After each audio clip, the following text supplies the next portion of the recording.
Good morning! So, for today's vlog, we're going to try the new eyelash extension by NÉW Lounge. I'm with 30. Ayaw niya magpaiwan sa bahay, so sinama ko na siya. At the same time, na-drop ko yung sister ko for her exams, and then I'm going to drive back para i-pick up siya after ng exam niya. But now, sobrang lakas ng ulan. I also give a heads up to NÉW Lounge that I'm going to bring my son. Wala pang response. I hope pwede.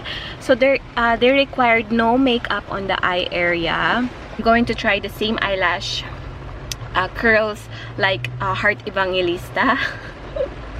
I think she got the super curls doll lash. I'll let you know later. Bye!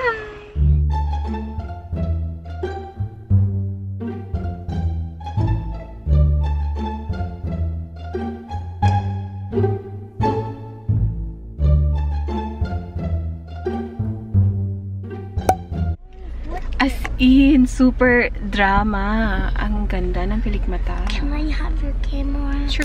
So, I'm done with the procedure. Ang ganda niya, oh. Yan.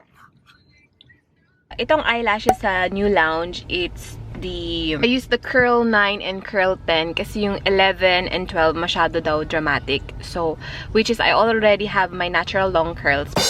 Pero hindi siya masyadong yung gusto kong length. Anyway, so this is the doll eyelash with C9 and C10. I would also like to thank you to Ate Narisa kasi super duper patient siya kasi kasama ko si 30. Amy. Yes, katabi ko siya, and the whole procedure, katabi ko si 30. Safe siya sa kids, but syempre bawal masyadong magalaw yung chair.